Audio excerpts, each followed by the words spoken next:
Hello, welcome to Wizard Educational Institute.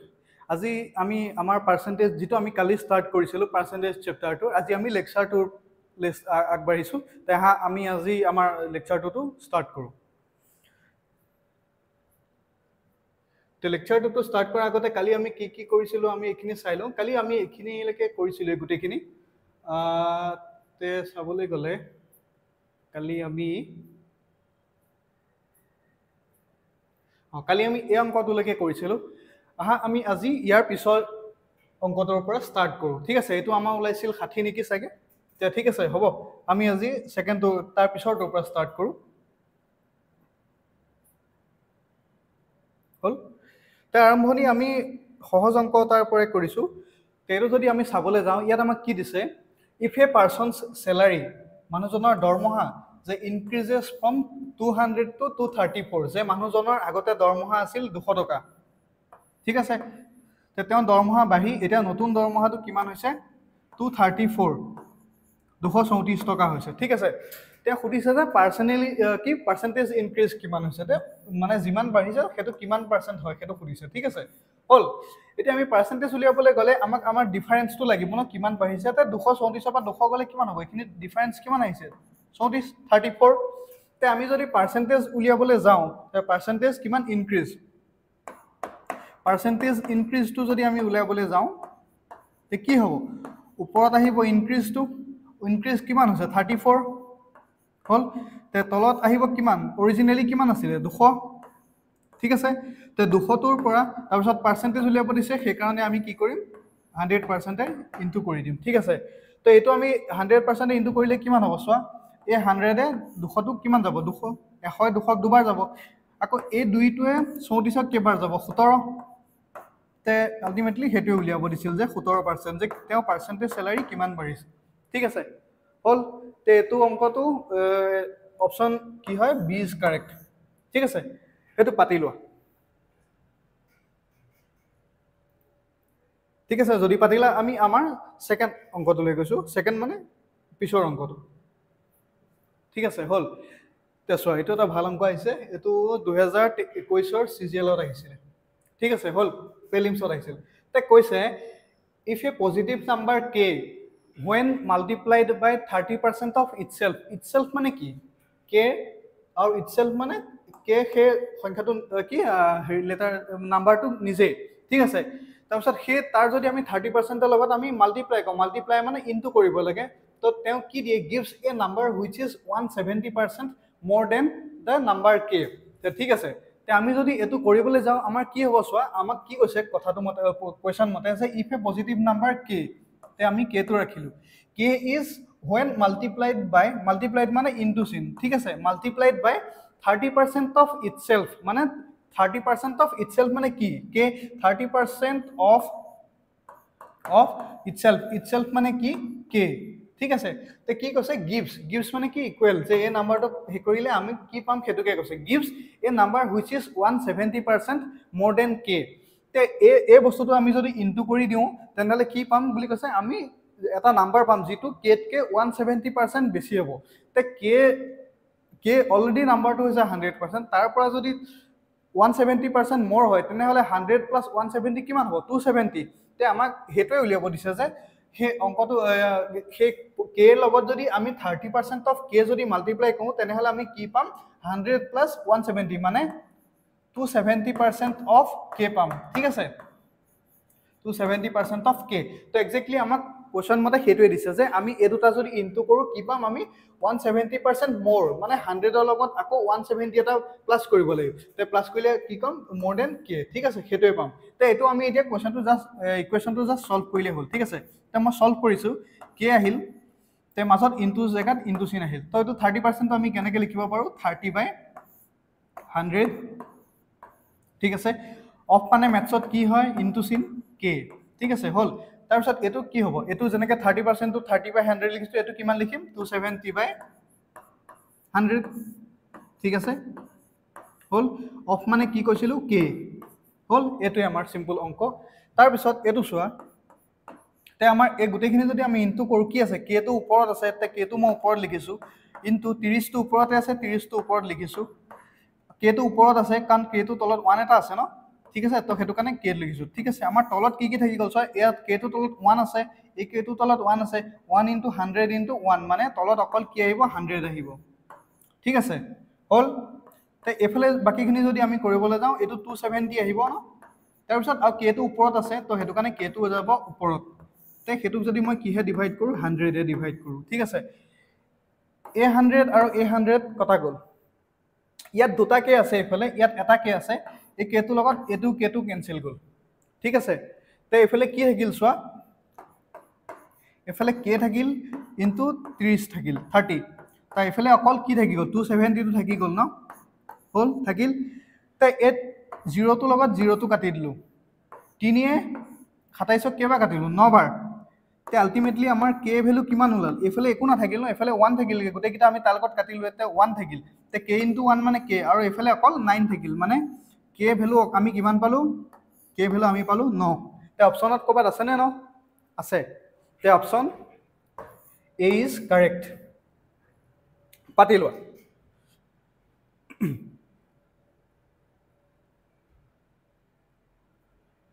হল এতিয়া আমি আমাৰ পিছৰ অংকটো লৈ গৈছো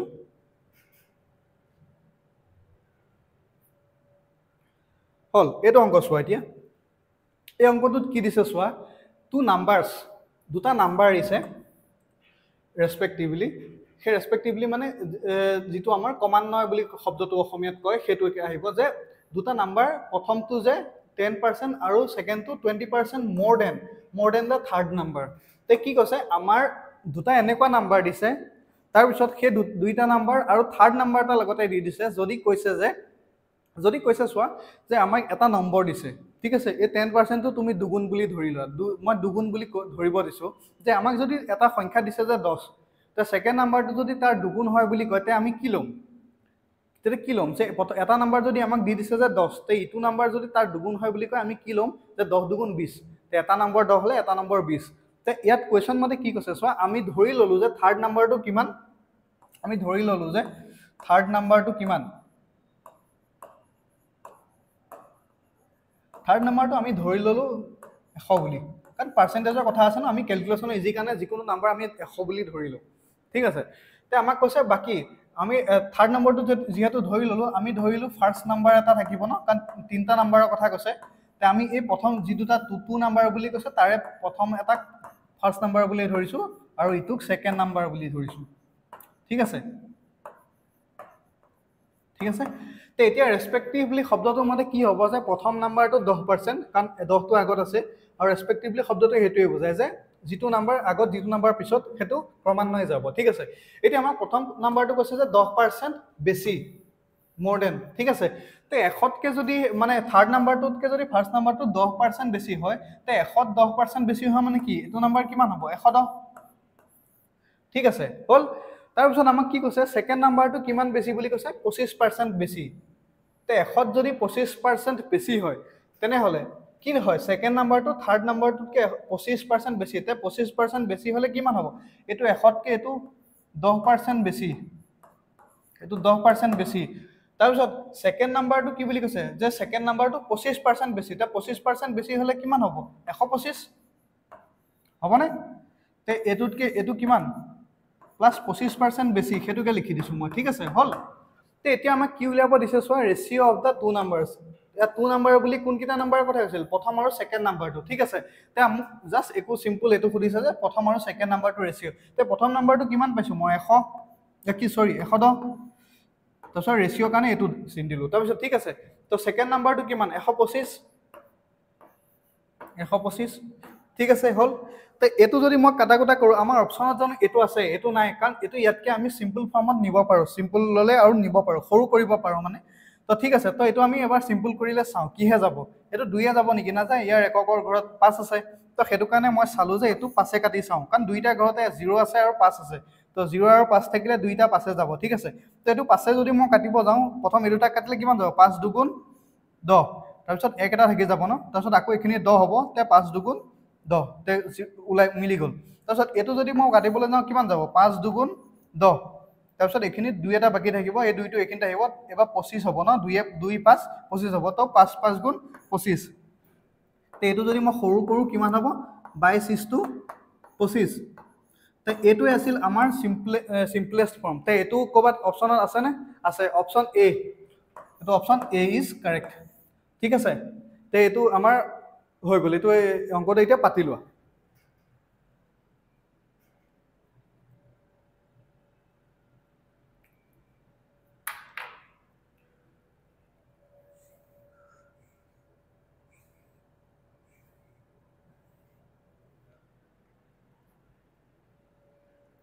হল পাতিলা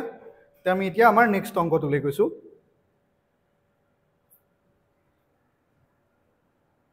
এইটো অংক আমি কালি কৰিছিলোঁ এনেকুৱা সেম অংক কৰিছিলোঁ মনত ৰখাচোন যে আমি কি ধৰিছিলোঁ যে আমাৰ এটা বস্তুৰ দাম আছিল 10 টকা এটা কলমৰ দাম আছিল 10 টকা তো মোক যদি মই যদি তেনেকুৱা কেইটা 15টা কলম কিনো তেনেহ'লে টোটেল মই কিমান ভৰিব লাগিব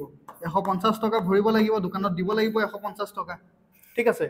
মই এইটো এক্সাম্পল বুজাই আছোঁ দেই এইটো মই এক্সাম্পল বুজাই আছোঁ তাৰপিছত ঠিক তেনেদৰে এই 10টোক যদি মই এইটোক মই কেনেকৈ এইটো ইয়াত কি কৈছে কুৱেশ্যন মতে চোৱা 10 টকাৰ পৰা দামটো কমিছে তো কমিছে মই তোমাৰ এক্সাম্পল এটা লৈ দিলোঁ যে এই বস্তুটোৰ দামটো যদিহে কিমান কমিছে 5 টকা আধা কমি গ'ল ঠিক আছে 10 টকা আগতে 10 টকা থাকোঁতে মই 15টা বস্তু কিনো 150 টকা যায় ঠিক আছে এতিয়া এই বস্তুটোৰ দাম 5 টকা হৈ গ'ল তে মই কি হয় যদি মোক কয় যে 150 ঘৰৰ পৰা যদি মোক 150 টকাই দি পঠাইছে তেনেহ'লে কি কৰিম মই কলম বেছিকৈ কিনিম এবাৰ তে কিমান কলম কিনিম এইটো চোৱা যদি মোক ঘৰৰ পৰা কৈছে যে তই 150 টকাই কলম কিনিবি ঠিক আছে ঠিক আছে মোৰ কলমৰ দামটোতো বাঢ়ি গ'ল যদি মই চকলেট নিকিনি মই সেইটো যদি কলমে কিনো বুলি ভাবোঁ তে কলম কেইটা কিনিব পাৰিম চোৱা এইটো 5ৰ লগত কি পূৰণ কৰিলে 150 হ'ব 30 ঠিক আছে বুজি পালা যে আমাৰ বস্তুটোৰ দাম বেছি থাকোঁতে আমি এটা বস্তু কমকৈ কিনিব পাৰিছিলোঁ ঠিক তেনেদৰে বস্তুটোৰ দাম কমি যোৱাৰ লগে লগে কি হ'ব আমি বস্তু এটা বেছিকৈ কিনিব পাৰিম ন যে আগতে 15 আছিল ইয়াৰ পৰা আকৌ আৰু 15টা বেছিকৈ কলম কিনিব পাৰিছোঁ কিন্তু আমাৰ চোৱা খৰচটো একেই আছে ঠিক আছে হ'ল সেইটোকে সেই কনচেপ্টটোকে আমি ইয়াত এপ্লাই কৰিম কালি কেনেকৈ শিকাইছিলোঁ যে মই প্ৰাইচ ইনটু কোৱান্টিটি মানে সংখ্যা ঠিক আছে এক্সপেণ্ডিচাৰ মানে এইটো খৰচটো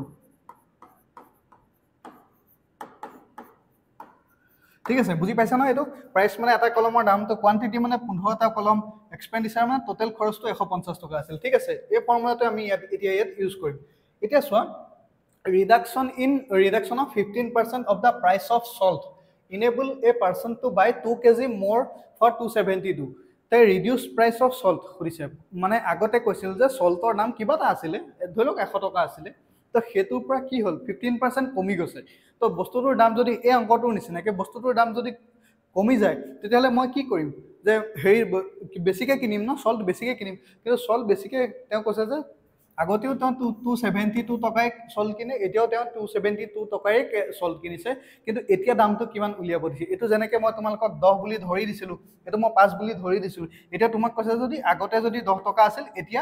এতিয়া দাম কিমান সেইটো সুধিছে তোমাক ঠিক আছে এতিয়া এইটো অংককে আমি কেনেকৈ কৰিম চোৱা প্ৰথমে মই লিখি লৈছোঁ যে প্ৰাইচটো জানিবলৈ যোৱাৰ আগতে মোক লাগিব এই পাৰ্চেণ্টেজটো কাৰণ আমি পাৰ্চেণ্টেজ চেপ্টাৰ পঢ়ি আছোঁ ন 15% মানে কি হয় কালি কৰোৱা মতে 15টো ওপৰত লিখিম পাৰ্চেণ্টেজটো তলত লিখিম এইটো যদি মই কেনচেল কৰোঁ এইটো যদি মই কেনচেল কৰিবলৈ যাওঁ এইটো কিমান হ'ব চোৱা 5 কাটিলোঁ 15ক 3 বাৰ গ'ল 5 100 কাটিলোঁ 20 বাৰ গ'ল ঠিক আছে তে এইটো কিমান হ'ব 3/20 কিন্তু আমাক ৰিডাকশ্যন বুলি কৈছে ন ৰিডাকশ্যন অফ 15% তো এই 15%টো মানে ৰিডাকশ্যন মানে কমিছে মানে মাইনাছ তে ইয়াৰ আগতো মাইনাছ এটা আহিব এই মাইনাছটো মিনিংটো কি মই কৈ আছোঁ ঠিক আছে তে চোৱা এতিয়া মই যদি লিখোঁ যে প্ৰাইচ কিমান আছিলে প্ৰাইচ এইটো হৈছে ওল্ড প্ৰাইচ এইটো হৈছে আমাৰ নিউ প্ৰাইচ ঠিক আছে তে আগতে যদি কিবা এটা বস্তুৰ দাম 20 টকা আছিলে এই অংক আমি পাৰ্চেণ্টেজটোৰ পৰা পাইছোঁ আগতে যদি এতিয়া 20 টকা আছিল এতিয়া 3 টকা এটা কম হ'ব 3 টকা কম হ'লে কিমান হ'ব 17 টকা সেইটোৱে সেই মাইনাছ চিনটো মতলব যে সেইটো এইখিনি যদি প্লাছ থাকিলে হয় তেতিয়াহ'লে কি হ'লে 23 টকা হ'ল হয় কিন্তু আমাক ৰিডাকশ্যন বুলি কোৱাৰ কাৰণে আমি মাইনাছ চাইন লৈছোঁ ঠিক আছে হ'ল তাৰপিছত কিন্তু আমাক কৈছে যে আমাৰ কনজাম্পশ্যন বা আমাৰ টোটেল খৰচটো ছেম তো খৰচটো ছেম ৰাখিবলৈ হ'লে কি হ'ব চোৱা নাই এইখিনি প্ৰাইচ নহ'ব এইখিনিত হ'ব কনজাম্পশ্যন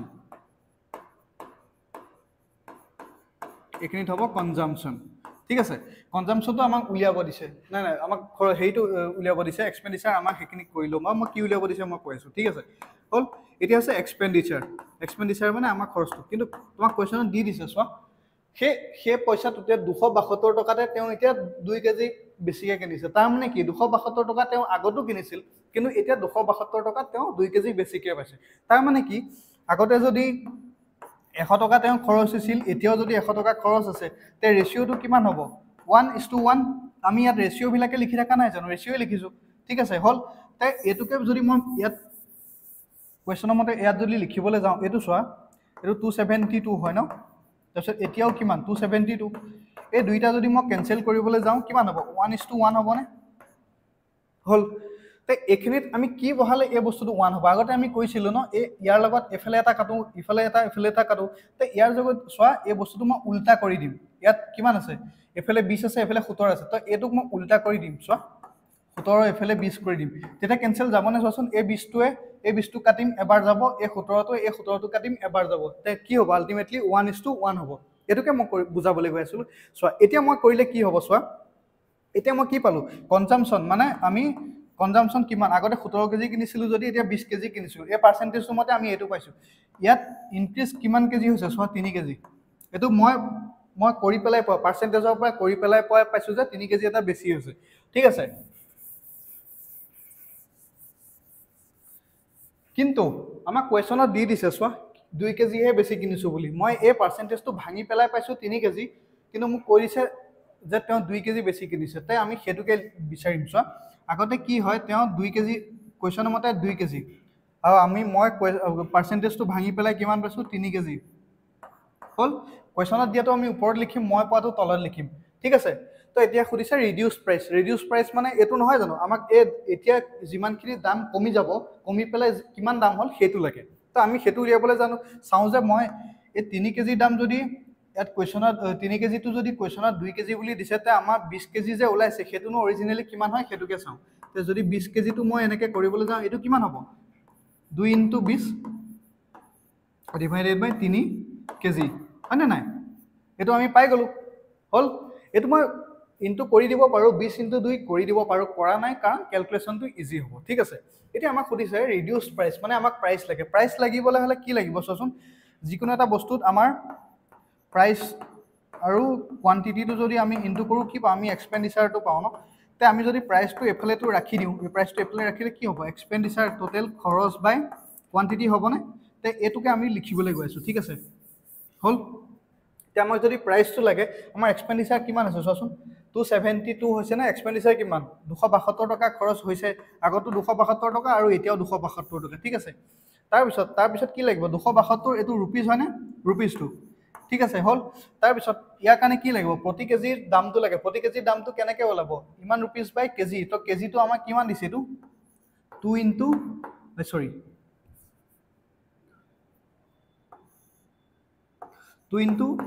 20/3 ঠিক আছে হ'ল তো এইটো যদি আমি কেনচেল মানে কাটাকাটি কৰিবলৈ যাওঁ এইটো কিমান হ'ব চোৱা এই 3টো ওপৰলৈ গুচি যাব ন 272টো ওপৰত থাকিব আৰু এই 3টো ওপৰলৈ গুচি যাব আৰু তলত কি থাকি যাব এই দুটা 2 × 20 ঠিক আছে হ'ল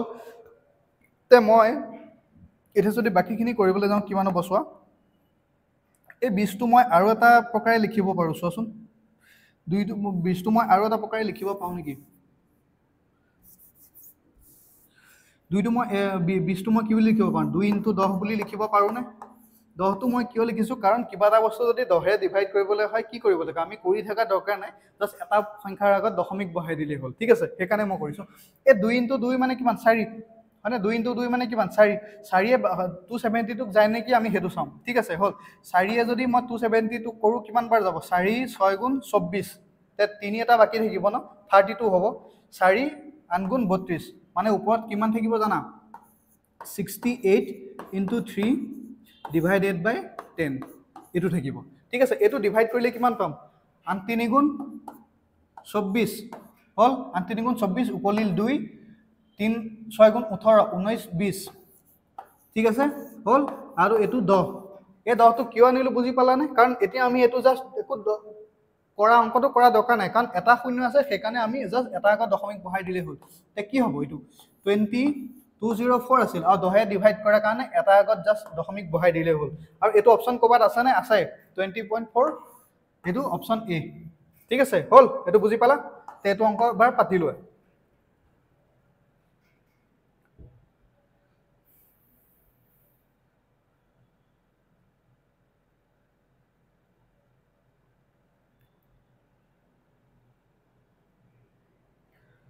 হল পাতিলা তে আমি আমাৰ পিছৰ অংকটোলৈ গৈছো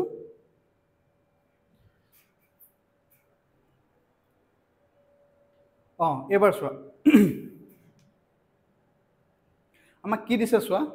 এটা নাম্বাৰ এই নাম্বাৰ ডিক্ৰিজড বাই 20% এটা নাম্বাৰ আমি 20% ডিক্ৰিজ কৰি দিলো আৰু ডিক্ৰিজ কৰিলে কি পাম আমি বেলেগ এটা নাম্বাৰ পাম নে হল যে 10 এটা আছিল 10 পৰা যদি মই 2 এটা মাইনাস কৰো কিমান পাম এটা বেলেগ এটা নাম্বাৰ মানে কি 8 পাম ঠিক আছে হেতুকে কৈছে তাৰ পিছত কৈছে নাম্বাৰস obtained is increased by 200% to get that a third number ঠিক আছে মই এতিয়া ধৰি ললো কাৰণ পাৰ্চেন্টেজত কি কয় আমি 100 হিচাপে ধৰো তো 100 ধৰি ললো মই যে এটা নাম্বাৰটো আছিল কি 100 মই 100 বুলি ধৰি লৈছো যে মোক এটা নাম্বাৰ দিছে 100 কাৰণ আমাৰ এই 100 ৰ পৰা মই ডিক্ৰিজ কৰি 20% কৰিবলৈ ইজি হ'ব তে 100 ৰ পৰা যদি মই -20% এটা কৰো ডিক্ৰিজ কৰি দিও তে এই নাম্বাৰটোত কিমান থাকি যাব 100 যদি 20% ডিক্ৰিজ কৰো কিমান হ'ব 80 হ'ব ঠিক আছে পালো এটা পালো নে গেট আনাদাৰ নাম্বাৰ এই আনাদাৰ নাম্বাৰটো পালো হল এতিয়া কৈছে এ দা নাম্বাৰ সো অবটেইনড দে এই নাম্বাৰটো যিমান নাম্বাৰ পালো দা নাম্বাৰ সো অবটেইনড এটো কৰি প্লাস যিমান নাম্বাৰ পালো কে নাম্বাৰটো ইনক্ৰিজড বাই 200% যে এই নাম্বাৰটো আৰু 200% বহাম আৰু 200% মানে কিমান হ'ব 80 200% কিমান হ'ব 160 80 দুগুণ কিমান 200% মানে দুগুণ 80 দুগুণ কিমান 160 কিন্তু তোমাক ইয়াত এটা কথা আছে যে ইনক্ৰিজ বাই 200% মানে এতিয়া যিমান আছে তাৰো 200% তে কিমান হ'ব তে 80 লগত মই যদি আকৌ 160 এটা প্লাস কৰো তেতিয়া হলে কিমান হ'ব 240 হনে নাই হেতুকে কৈছে যে এই নাম্বাৰটো আৰু 200% কিমান 80 200% 160 তে এটো পালো 240 কিন্তু এই বস্তুটোকে আমি এনেকে বুজিব পাৰো যে চোৱা এটা নাম্বাৰ যদি মোক 200% আও বহাব দিছে তেনে হলে কি লাগে 100 অলৰেডি এটা নাম্বাৰ 100% মানে নাম্বাৰ এটা হে টোটাল ভ্যালুটো 100% হয়নে নহয় 100% তে সেই নাম্বাৰটো যদি আৰু 200% বহাও মানে কি হ'ব 100 লগত 200% মানে সেই নাম্বাৰটোৰ আমাক 300% ভ্যালু লাগে তে এটা নাম্বাৰ 300% মানে কি 3 গুণ তে এটা এই 80 3 গুণ মানে কি 240 হয়নে নহয় 240 তো হেতুৱে মই জাস্ট 300% বুলি কৈ পেলাই উলিয়াই দিব পাৰো হয় নহলে এবিলাক কৰি থাকিব পাওঁ যে 80 লগত আকৌ মই 200% এটা ইনক্ৰিজ কৰিছো তেতিয়া 240 পাইছো ঠিক আছে তে পালা বুজি তে এটো হৈছে থাৰ্ড নাম্বাৰ তে যেটো অংক পালো যেটো সংখ্যা পালো এটো হৈছে আমাক থাৰ্ড নাম্বাৰ বুলি দি দিছে এটা আমাৰ থাৰ্ড নাম্বাৰ বুলি দি দিছে হল তাৰ পিছত কৈছে সোৱা ইয়াত এতিয়া difference between third number original number এবিলাক দিছে হা হেতু কাৰণে আমি লিখি ললো যে এটো আছিল অৰিজিনেল নাম্বাৰ হয় নহয় এটো অৰিজিনেল নাম্বাৰ এটো অৰিজিনেল নাম্বাৰটো আছিল তাৰ পিছত ইয়াত সেকেন্ড নাম্বাৰটো কবা দিছে ঠিক আছে এটো তেন্তে এটো সেকেন্ড নাম্বাৰ হ'ব সেকেন্ডত আমি এটো পাইছিলো ঠিক আছে তে এতিয়া আমাক কি উলিয়াব দিছে so difference of third number and original number third number কিমান 240 আৰু অৰিজিনেল নাম্বাৰ কিমান 100 তে 240 আৰু 100 ৰ ডিফাৰেন্স উলিয়াব দিছে কিমান হ'ব 140 ঠিক আছে হল তাৰ পিছত আকৌ কৈছে যে what percentage more or less than difference আকৌ ডিফাৰেন্স উলিয়াব দিছে কাৰ second and the third number second number কিমান 80 আৰু থাৰ্ড নাম্বাৰ কিমান থাৰ্ড নাম্বাৰ 240 তে আকৌ ইহত দুটাৰ ডিফাৰেন্স কিমান হ'ব 140 কি 160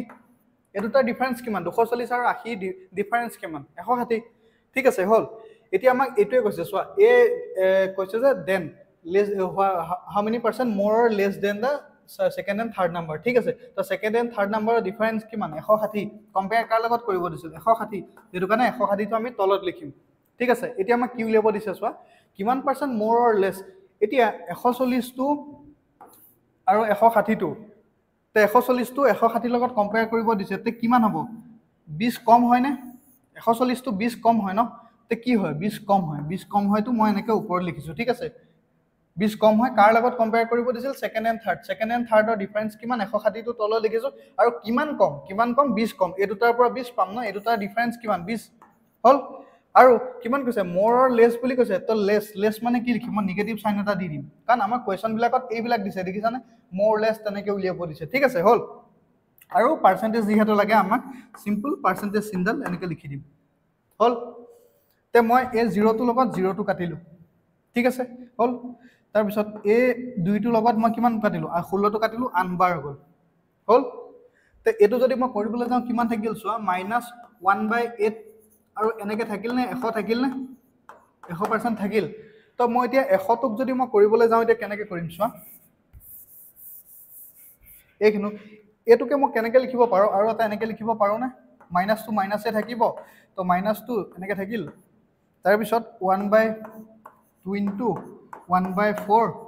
ইনটু 100% এনেকৈ লিখিব পাৰো নে এই বস্তুটোক মই আকৌ এনেকৈ লিখিব পাৰো নে মাইনাসটো মাইনাসে থাকিল 1/8 টোক মই লিখিছো কি 1/2 ইনটু 1/4 কিন্তু এটোটা কৈ দিলে অলৰেডি আমি কি বুলি এটো আলটিমেটলি এটোই পাম ঠিক আছে তে এটো মানে কি জান তুমি চোৱা ফৰে 100 কাটিলে কিমান 25% হয়নে 25% এতিয়া আমি কিমান পালো চোৱা -1/2 ইনটু 25% এতিয়া আমি জাস্ট 25 টোক আধা কৰিলো 25 আধা কিমান 12.5 তো 12.5 অপশনত কত আছে চোৱা 12.5 অপশনত অকল এইটো আছে হল আৰু লেছ মানে কি কম আৰু লেছৰ কাৰণে আমাৰ কি ওলাইছে মাইনাস চিনটো অলৰেডি ওলাইছে নে তে option D Delhi is correct এটো পাতিলো এটো সিজিএল 2022 ত আহিছিল এটো পাতিলো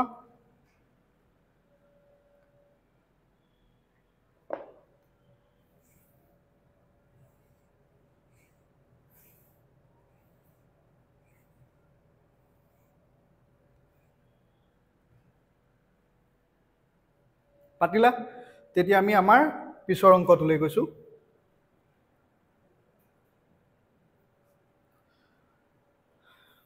ইয়াত কি কৈছে চোৱা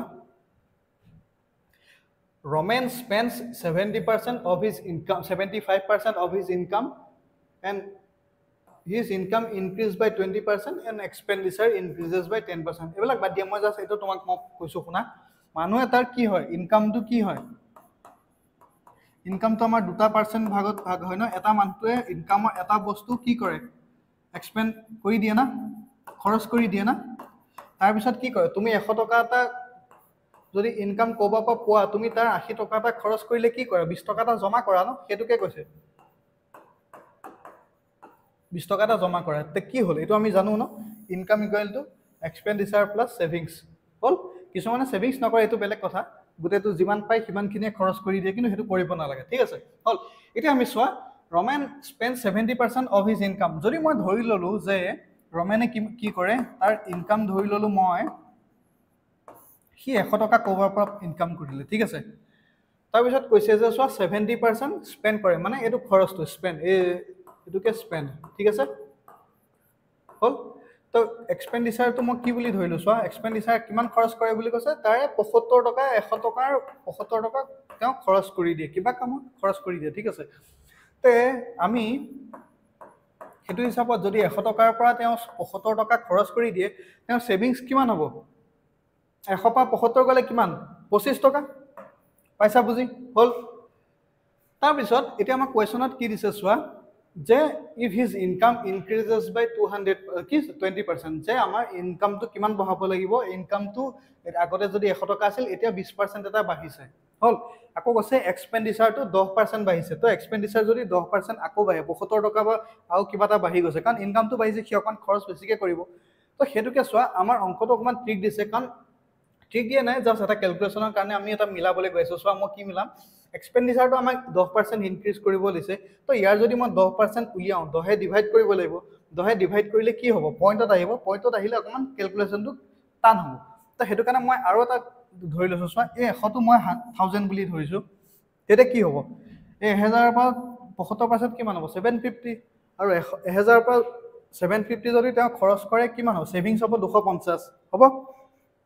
আলটিমেটলি এই দুটা যোগ কৰিলে আমি 1000 এ পাম ঠিক আছে হল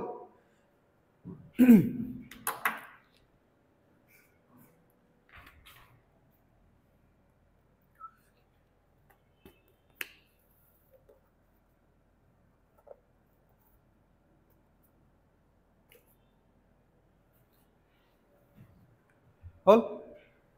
সৰি অকমান ডিষ্টাৰ্ব হ'ল ঠিক আছে হ'ল তাৰপিছত এইটো যদি আমি কৰিবলৈ যাওঁ চোৱা কি কৈ আছিলোঁ যে মই অকণমান বঢ়াই দিলোঁ যাতে আমাৰ কেলকুলেশ্যনটো সুবিধা হয় ঠিক আছে এতিয়া চোৱা আমাক ইনকাম ইনক্ৰিজেছ বাই 20% তো 20% মানে মই কি শিকাইছিলোঁ কালি 20% মানে আমাৰ ডাইৰেক্ট কেলকুলেশ্যন একো বেলেগ কৰি নাথাকিম এইবিলাক 20/100 কৰি নাথাকোঁ চিধা পাতিম আমি 1/5 ঠিক আছে হ'ল তে মোক 1000 যদি 20% উলিয়াব দিয়ে তে কি পাতিম 1/5 পাতিম হ'ল এই 5 1000 কৰিলে কিমান 200 বাৰ যাব ঠিক আছে তো আমাক 20%টো ইনক্ৰিজহে হৈছে তো 1000 লগত যদি হে 200 এটা ইনক্ৰিজ হয় তেওঁ এতিয়া নতুন ইনকাম কিমান 1200 টকা আগতে যদি কিবা এটা বস্তু তেওঁ 1000 টকা বেছিল এতিয়া পায় 1200 টকা ঠিক আছে হ'ল তাৰপিছত আমাক আকৌ কৈছে যে এক্সপেণ্ডিচাৰ ইনক্ৰিজেছ বাই 10% তো এক্সপেণ্ডিচাৰ আকৌ 10% টা বাঢ়ে তো ইয়াৰ যদি মই আগতে কালি কি কৈছিল 10% মানে আকৌ আমি বেলেগ কৰি নাথাকো 10% মানে সিধা আমি 1/10 পাতিম হ'ল ঠিক আছে তো আমি এটো যদি 750 মই 10% উলিয়াবলৈ যাওঁ কি পাতিম 1/10 হ'ল এট 00 কেনসেল যাব থাকিব আমাৰ কিমান 75 মানে তেওঁ আগতে যদি 750 কবাত খৰচ কৰিছিল এতিয়া অকমান ইনকামটো বঢ়া কাৰণে আৰু 75 টকা এটা বেছিকে খৰচ কৰিব এই দুটা প্লাস কৰিলে কিমান হ'ব 5 5 খাতে 12 আৰু 825 হ'ল আগতে তেওঁ 1000 টকা পালে 750 টকা খৰচ কৰি এতিয়া অকমান বঢ়া কাৰণে এতিয়া 200 টকা বঢ়া কাৰণে তেওঁ আৰু 75 টকা এটা বেছিকে খৰচ কৰে ঠিক আছে হ'ল তে এতিয়া মানুহজনৰ এতিয়া নতুন ইনকাম 1200 টকা নতুন খৰচ 825 টকা তোমাক এতিয়া কি সুধিছে ৰোমান্সৰ সেভিংস কিমান তো ঠিক আছে আগতে আমি কি কৰো ইনকামৰ পৰা খৰচটো মাইনাস কৰি দিলে এটো পাইটো মাইনাস কৰি দিলে 250 টো পাম এতিয়া ঠিক হেতুৱে কৰিম এতিয়া নতুন ইনকাম কিমান 1200 টকা তাত খৰচ কিমান কৰে 825 টকা হ'ল ঠিক আছে হ'ল এতিয়া সেভিংস তেওঁ কিমান হ'ব এটো চোৱা 10 পৰা 5 গলে 5 9 পৰা 8 গলে 9 পৰা 2 গলে 7 তেখিনি কিমান 11 পৰা 3 গলে 8 ঠিক আছে 375 হ'ল ঠিক আছে বুজি পাইছা তে এতিয়া আগতে তেওঁৰ যদি হে 250 টকা সেভ কৰে জমা কৰে এতিয়া তেওঁ হেতু বস্তুটো বাঢ়ি পেলাই কিমান হ'লগৈ 375 হ'ল ঠিক আছে পাইছা না বুজি পাইছা বুজি তে ঠিক আছে এটা কিমান বাহিলে হেতু সুধিছে চোৱা কিমান বাহিলে আগতে তেওঁ সেভিংস আছিল 250 টকা হ'ল তাৰপিছত এতিয়া সেভিংস কৰে 375 টকা তে এই দুটাৰ মাজৰ ডিফাৰেন্স কিমান হ'ব চোৱা এই দুটাৰ মাজৰ ডিফাৰেন্স 375 minus 250 এটো মুখতে কৰিবা এবিলাক ইমান ক্যালকুলেশন ফাস্ট কৰিব লাগিব মই জাস্ট এতিয়া কৰি দিছো 5 পৰা 5 টো তলে নামি আহিব 7 পৰা 5 গলে 2 125 মানে আগতে তেওঁ 250 কৰে এতিয়া আৰু 150 টকা বেছিকে জমা কৰে ঠিক আছে এটা তোমাক খুদিছে হে জমা কৰাটো কিমান পাৰ্সেন্ট হয় ঠিক আছে হল তে আমাৰ অৰিজিনালি টো আমি তলত লিখিম অৰিজিনালি কিমান আছিল 250 এতিয়া বাঢ়িছে কিমান 125 হল আৰু পাৰ্সেন্টেজ উলিয়াব লাগিব কাৰণে আমি কিমান লিখিম 100% টো ইনটু কৰি দিম ঠিক আছে হল তে এটো আমি কৰিবলৈ কিমান হ'ব 125 এ 250 ক দুবাৰ যাব 2 এ 100 যাব 50 বাৰ তে মানে তেওঁ আলটিমেটলি 50% বাঢ়ি গল ঠিক আছে সেভিংস টো 50% বাঢ়ি গল তে option C for Chennai is correct পাতিলা জলি তে আমি আমাৰ নেক্সট অংকলৈ যাওঁ হল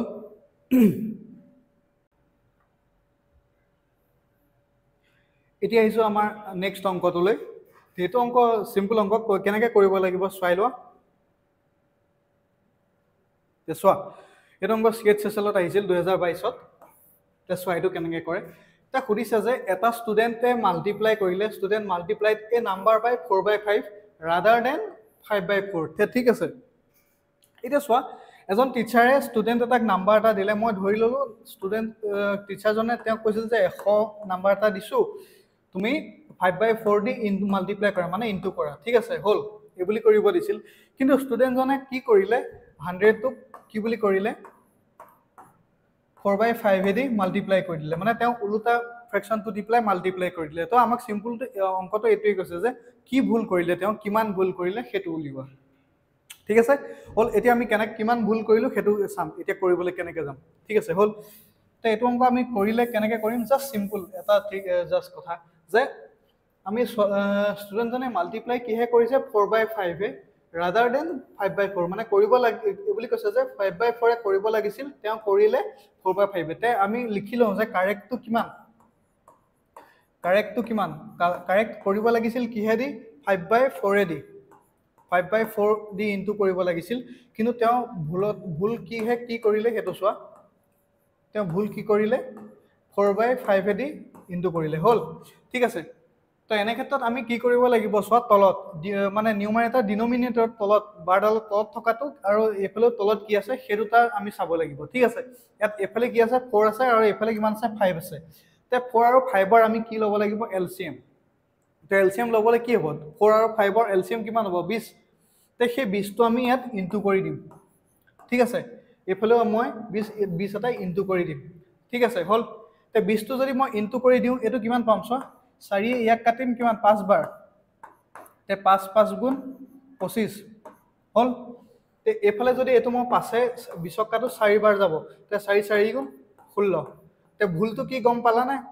স্টুডেন্ট জনে পাব লাগিছিল 25 পালে 16 তে আমাক খুদিছে যে কিমান ভুল কৰিলে তাৰ পাৰ্সেন্টেজ এৰৰটো পাৰ্সেন্টেজ হল এৰৰ কিমান হল 25 পৰা 16 একিনি পৰা ডিফাৰেন্স কিমান 25 আৰু 16 ৰ ডিফাৰেন্স 9 হল তা পাৰ্সেন্টেজ উলিয়াবলৈ হলে আমাক অৰিজিনাল নাম্বাৰটো লাগিব অৰিজিনাল নাম্বাৰ কিমান একচুয়ালি শুদ্ধটো কিমান আছিল 25 তে ভুল কিমান কৰিলে 9 9 এটা কমকে পালে হল তাৰ পিছত পাৰ্সেন্টেজ উলিয়াবলৈ কাৰণে আমি পাৰ্সেন্টেজ 100% আমি ইনটু কৰি দিম ঠিক আছে তো এটো কৰিলে কিমান হ'ব 25 এ 100 কাটিলে 4 বাৰ ঠিক আছে তাৰ পিছত 9 4 গুণ 37 তো অপশন কিহত 37 আছে এটো অপশন এ ইজ কারেক্ট 36% হল এটো পাতিলো এবাৰ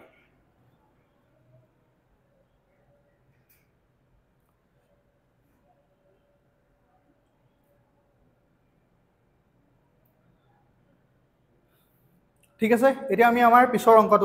অংকটো সেমে পিছৰ অংকটোলে গৈছো এটো পিছৰ অংকটো হল এটো যে একে সেম সোৱা এই স্টুডেন্ট জনে মাল্টিপ্লাই কৰিছে এটা নাম্বাৰ বাই 3/5 এবাৰ 3/5 এ কৰিলে কিন্তু ৰাদাৰ দেন কৰিব দিছিল কিমান 5/3 এ তে আমি পাতি লম ৰাইটটো কি হয় ৰাইটটো আমি কি বুলি লিখিছো কাৰেক্ট হল আৰু এফালে ৰং এটা লাগিব না যেটো তেওঁ ভুল কৰিছে ঠিক আছে হল ঠিক আছে তে কৰিব লাগিছিল কি হে 5/3 এ 5/3 কিন্তু তেওঁ কৰিলে কি হেদি 3/5 এদি কৰিলে হল তাৰ পিছত ঠিক তেনে ধৰে আগৰটো নিচিনাকৈ আমি কি কৰিব লাগিব তলত কি আছে হেতু চাব লাগিব ইয়াৰ তলত কি আছে 3 ইয়াৰ তলত কি আছে 5 3 আৰু 5 ৰ আমি কি ল'ব লাগিব এলসিএম তো এলসিএম তো ল'বলৈ গলে 3 আৰু 5 ৰ এলসিএম কিমান 15 তে আমি কি কৰিম ইনটু 15 কৰিম আৰু এফালেও ইনটু 15 কৰি দিম হল তে এটো ক্যালকুলেশন কৰিলে কিমান হ'ব 3 এ ইয়াক কাটিব কেবাৰ 5 বাৰ তে কিমান হ'ব 5 5 গুণ 25 ঠিক তেনেদৰে এটো কৰিলে কিমান পাম 5 এ ইয়াক কাটিলে কেবাৰ 9 বাৰ সৰি 5 এ 15 কাটিলে কেবাৰ 3 বাৰ ঠিক আছে তে কিমান পালো 3 3 গুণ 9 হল ঠিক আছে তে কিমান পাব লাগিছিল তে ভুলটো গম পালা না এবাৰ পালে 25 পাব লাগিছিল পালে কিমান 9 তে কিমান ভুলকে পালে 16 হনে নাই এই দুটাৰ মাজত 25 আৰু 9 ৰ মাজত ডিফাৰেন্স কিমান 16 তে আমাক খুদিছে এৰৰৰ পাৰ্সেন্টেজটো উলিয়াব লাগে তো এৰৰ এবিলা পাৰ্সেন্টেজ উলিয়াবলৈ আমাক অৰিজিনালটো লাগিব মানে শুদ্ধটো হৈছে 25 ভুল কিমান কৰিছে 16 আৰু তাৰ পাৰ্সেন্টেজ উলিয়ালে কিমান হ'ব 25 এ 100 কাটিলো 4 বাৰ গল তে 16 4 গুণ 64 তে তেওঁ কিমান পাৰ্সেন্ট ভুল কৰিলে 64% তেওঁ ভুল কৰিছিলে হল এটো পাতিলো সেম আগৰটো হতি সেম অংক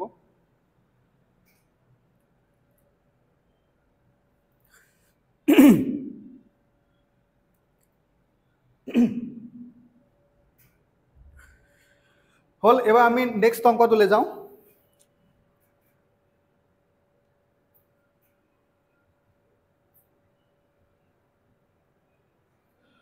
এবাৰ এটা নতুন কনসেপ্ট এটোক আমি সাকসেসিভ কনসেপ্ট বুলি কওঁ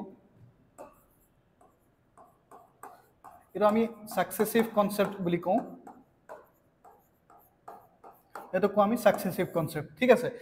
ইয়াত এটো কব কথাটো কি কনসেপ্টটো বুজা যে তোমাক এটা নাম্বার দিছে যে নাম্বাৰটো 100 ঠিক আছে হল এই 100 নাম্বাৰটো প্ৰথমে কিমান ইনক্ৰিজ হয় 10% ইনক্ৰিজ হৈছে তে তোমাক কৈ দিছে যে এই নম্বৰটো 10% বঢ়াই দিছে তোমাক কৈছে যে তোমাৰ 100 টকা এটা তোমাক মই কিবা এটা কাম কৰিলে দিম ইয়াৰ পিছৰটো কাম কৰিলে মই 10% বঢ়াই দিম তে 110% কিমান হ'ব 110 ঠিক আছে হল তাৰ পিছত কৈছে যে আকৌ এবাৰ যদি তুমি এইটো কাম কৰা মই আকৌ এবাৰ 10% তোমাক বঢ়াই দিম ঠিক আছে আকৌ যদি ইয়াৰ 10% কৰিবলৈ যাওঁ কিমান হ'ব ইয়াৰ 110ৰ 10% কিমান 11 হ'ব ন তো 11 ইয়াৰ লগত যদি মই 11টা ইনটু কৰো প্লাস কৰো কিমান হ'ব 121 হ'ব নে তো হেতুকে মই ইয়াত লিখিম যে 121 পাইছা নে বুজি পাইছা না এই 110ৰ 10% তো উলিয়াইছো চোৱা 110ৰ 10% টো a0 এইটো 0 কেনসেল গ'ল তে কিমান থাকিল 11 মই সেই 11 টো 110ৰ লগত প্লাস কৰি পেলাই 121 পাইছো ঠিক আছে তে তোমাক সুধিছে এটো হল তেওঁ এতিয়া কৈছে যে তেওঁ কিমান টোটাল বাহিল হেতু কৈছে ঠিক আছে তে কিমান বাহিল 100ৰ পৰা কিবা এটা বস্তু যদি 121 হৈছে তে কিমান হ'ব 100 তে 21% বাহি গৈছে না তে তোমাক হেতুকে উলিয়াব দিছে তে এই বস্তুটো আমি কেনেকৈ উলিয়াম চোৱা এটা আমি সিম্পল যদি কৰিবলৈ যাওঁ কি হয় কোৱেশ্চন মতে যদি তোমাক যদি দিয়ে যে তোমাক 100 টকা এটা দি আছে সেই কামটো কৰিলে 10% বঢ়াই দিব ঠিক আছে 10% টো যদি আমি কৰো কালি কি কৰিছিলো যে 10% মানে 1/10 হয় আৰু বঢ়াই দিব তাৰ কাৰণে আমি প্লাস পাতিছো ঠিক আছে হল তে তোমাক কৈছে যে সেই একটা কামে যদি দুবাৰ কৰা তেনে হলে মই তোমাক দুবাৰ 10% কে বঢ়াই দিম ঠিক আছে সেই অংকটোকে আমি এটা ট্ৰিকত কেনেকৈ কৰিম চোৱা যেহেতু আমাক 10% 10 আৰু 1/10 আছে তে আমি কি পাতিম চোৱা 10% প্ৰথমে আছে তো এবাৰ কৰিলে 10 টো কি হ'ব 10 পৰা 1 বঢ়াই দিব 11 হ'ব ন এটো প্লাস আছে প্লাস কৰিম ঠিক আছে আকৌ সেকেন্ড বাৰো কি হ'ব 10ৰ পৰা মোক আকৌ 11 হ'ব কাৰণ 10% কে দুবাৰ বঢ়াই দিব তে সেই কামটোকে চোৱা তুমি আমি অথনি যেনেকৈ পাইছিলো 10 গুণ 100 পাইছিলো আৰু 11 গুণ 11 গুণ 121 অথনি আমি ইয়াৰ আগত মই মছাৰ আগতে যি পাইছিলো যে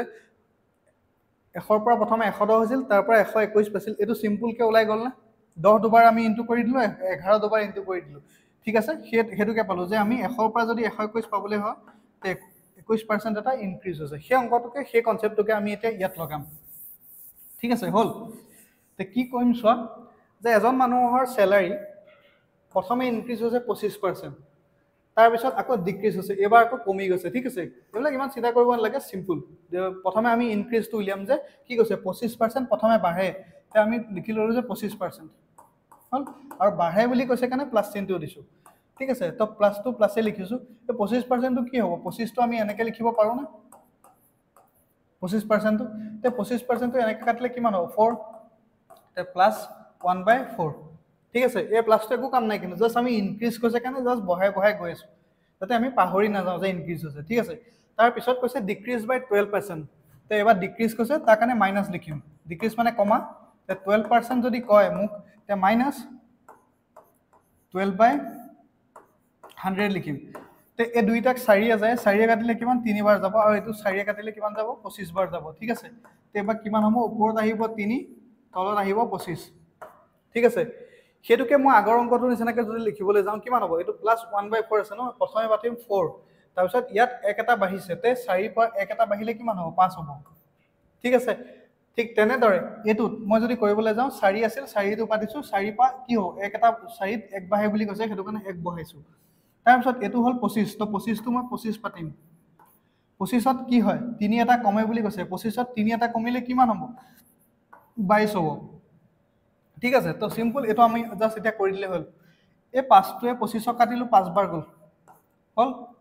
আৰু এই 4 টোক 2 এ কাটিলো 2 বাৰ গল আৰু এই 22 টোকো 2 এ কাটিলো 11 বাৰ গল তে এটো লাইনত কি থাকিল 5 আৰু 2 থাকিল 5 দুগুণ 10 আৰু এটো লাইনত কি থাকিল সিম্পল 11 আৰু 1 এটা আছে ন তে 11 থাকিল ঠিক আছে তে কিবা এটা তেওঁৰ স্যালাৰি যদি আগতে 10 টকা আছিল তে দুবাৰ প্ৰথমে বাঢ়িছে আৰু এবাৰ কমিছে তো দুইটা মিলি পেলাই আলটিমেটলি কিমান হল যে আগতে যদি 10 আছিল এতিয়া 11 হলগে ঠিক আছে হল তে কিমান বাঢ়িছে হেতু খুদা বাঢ়িছে ন 10 পৰা 11 হৈছে যেতিয়া প্লাস 1 এটা বাঢ়িছে তো আমাক সুধিছে কিমান বাঢ়িছে হেতু উলিয়াব দিছে তো আমি কিমান বাঢ়িছে চাম চোৱা তে আমাৰ স্যালাৰি কিমান আছিল 10 বুলি দিছো বাঢ়িছে কিমান 1 প্লাস 1 হল তাৰ পিছত পাৰ্সেন্টেজ উলিয়াব দিয়া কাৰণে পার্সেন্টেজটো আহি গৈছে ঠিক আছে হল এই শূন্যটো কাটিলো তে আলটিমেটলি আমাৰ কিমান থাকি গল প্লাস প্লাছ 10%। তো প্লাছ 10% মানে প্লাছটোৱে বুজাইছে ইনক্ৰিজ হোৱা আৰু 10টোৱে বুজাইছে 10% ইনক্ৰিজ হোৱা। 10% ইনক্ৰিজ ক'ত আছে এইটো। এই প্লাছ আৰু মাইনাছটো আমাক প্লাছ চিন আৰু মাইনাছটো আমাক এইকাৰণে লাগে কাৰণ অপশ্যনত আমাক কনফিউজ কৰিবলৈ এইটো দি দিয়ে। কেতিয়াবা তুমি উৎপাতত এই 10টো জেগাত যদি এইটো মাৰি দিলা হয় কিন্তু ইয়াত ডিক্ৰিজ বুলি আছে দেখিছানে হ'ল। তে আমাৰ ভুলটো সেইবোৰত হৈ যায় উৎপাতত। তাকো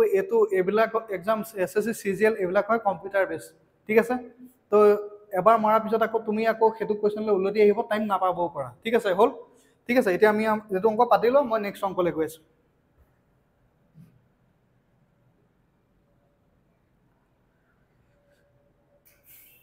হ'ল, এতিয়া আমাৰ নেক্সট অংকটোলৈ যাওঁ।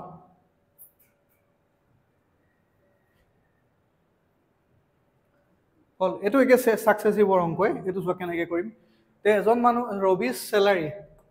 চেলাৰী প্ৰথমে ইনক্ৰিজ হৈছে ইমান, আফটাৰ চাম time his new salary was also' increase, মানে প্ৰথমে তেওঁৰ চেলাৰীটো 50% বাঢ়িছে, পিছত আকৌ 50% বাঢ়িছে। তেওঁ সুধিছে যে কিমান বাঢ়িল, ঠিক আছে হ'ল। এইটো যোৱা বছৰ অহা কুৱেশ্যন, যোৱা বছৰ CGLত অহা কুৱেশ্যন, ঠিক আছে হ'ল। তে 50% মানে আমি কি জানো, যিকোনো এটা বস্তু আমাৰ 50% মানে আধা বুলি জানো নে। কালিতো মই কেনেকৈ পাইছিলোঁ কৰিও দেখাইছিলোঁ, ঠিক আছে হ'ল। তে এতিয়া মই যদি আগৰটো অংক নিচিনাকৈ কৰিবলৈ যাওঁ, কি হ'ল তলত কি আহিব, তলত থকাটো এইফালে লিখিম, তাৰপিছত 50% ইনক্ৰিজ বুলি কোৱাৰ কাৰণে এইখিনিত প্লাছ আহিব, এইখিনিতো প্লাছ আহিব। তে 2 পৰা যদি 1 বঢ়াই দিওঁ কিমান হ'ব, 3 হ'ব, ঠিক আছে। আৰু আকৌ পিছতো আকৌ 50%য়ে বাঢ়িছে, তো একেখিনি হ'ব। তো সেইটো কাৰণে আকৌ মই 2 পৰা 3 লিখিলোঁ। তে এই বস্তুটো আমি ইনটু কৰি দিওঁ, এইফালে ইনটু কৰি দিওঁ। তে 2 দুগুণ 4, 3 3 গুণ 9, গম পালানে, ঠিক আছে হ'ল। তে এতিয়া আমাক আগতে যদি সেই মানুহজনৰ চেলাৰী 4 টকা আছিলে, এতিয়া প্ৰথমবাৰ 50% বাঢ়িলে, আকৌ 50% বাঢ়ি এতিয়া হ'লগৈ 9,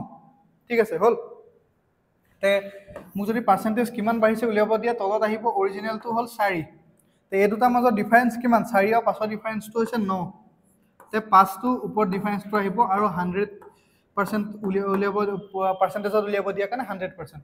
তো এইটো যদি মই কৰিবলৈ যাওঁ, 4য়ে 100 কাটিম কিমান 25 বাৰ, হ'ল 25 5 গুণ 125, ঠিক আছে। এইটো হ'ল আমাৰ এনচাৰ। 125 ক'ত আছে, এইটো অপশ্যন এ ইজ কাৰেক্ট। এইটো যোৱা বছৰ CGLত অহা কুৱেশ্যন।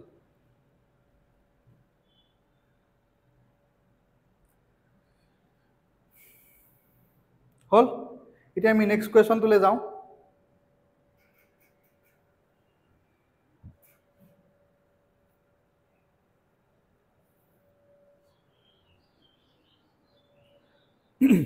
চেম অংক চোৱা। এ নাম্বাৰ ইজ ইনক্ৰিজ বাই 25%, তাৰপিছত আকৌ ডিক্ৰিজ বাই, প্ৰথমে 25% বাঢ়িছে, তাৰপিছত 25% কমিছে, by what percent the resulting number less than more than. ঠিক আছে, তেওঁ যে আল্টিমেটলি বাঢ়িছে কমিছে কিমান সেইটো সুধিব দিছে, উলিয়াব দিছে হ'ল। তে আমাক 25% মানে উলিয়াব দিছে। 25% মানে কালি মই কৰি দিছিলোঁ, 25% মানে কিমান 1/4 হ'ল। 16% মানে কিমান, মই এইটো এতিয়া উলিয়াব লাগিব। 16%টো কেনেকৈ উলিয়াম, 16 আৰু পাৰ্চেণ্টেজৰ কাৰণে 100 ওলাব তলত, হ'ল ঠিক আছে। এই 16টোক মই 4য়ে কাটিলোঁ, 4 বাৰ গ'ল। 25 এইটো কাটিলোঁ, 100টোক 4য়ে কাটিলোঁ, 25 বাৰ গ'ল। আৰু প্ৰথমে মোক 25%টো ইনক্ৰিজ হয়, সেইটো কাৰণে ইয়াত 25 প্লাছ চিন দিয়া, আৰু পিছত 16%টো ডিক্ৰিজ হয়। তো ইয়াৰ আগত মাইনাছ আহিব, ইয়াৰ আগতো মাইনাছ আহিব, ঠিক আছে। তো এইটো কিমান আহিব, -4/25 আহিব ন, আৰু ওপৰত কিমান আহিব +1/4, ঠিক আছে। তো এতিয়া প্ৰথমটোৰ পৰা আমি কি লিখিম, তলত থকাটো আমি এনেকৈ লিখিম যে 4 কিমান বাঢ়ে, 1 বাঢ়ে। তো 4 পৰা 1 বাঢ়িলে 5 হ'ল। তলৰটো কিমান হ'ব, তলত 25 আছে কাৰণে 25টো এইফালে লিখিম। আৰু কি হয়, এবাৰ মাইনাছ হ'ব, 25ৰ পৰা 4 গ'লে কিমান 21, ঠিক আছে হ'ল।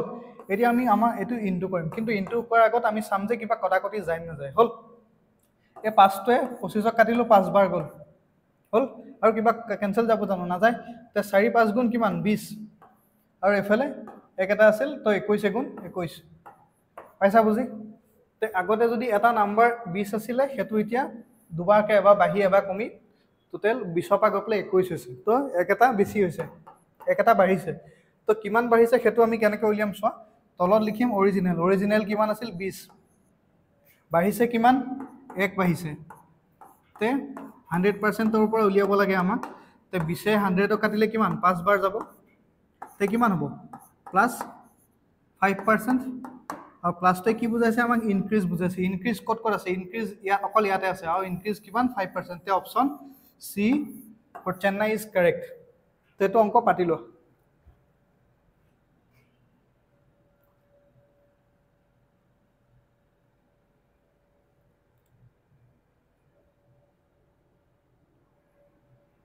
ঠিক আছে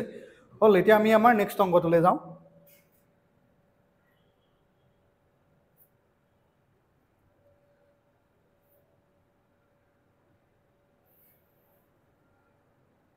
এইটো চোৱা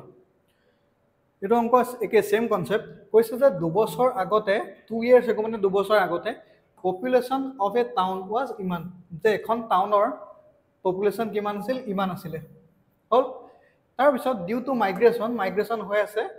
টু বিগ সিটিজ ধৰি লওক আমাৰ নগাঁৱৰ পৰা যদি গুৱাহাটীলৈ গৈ আছে যে ডাঙৰ ডাঙৰ সিটিলৈ যদি মানুহবিলাক উঠি উঠি গৈ আছে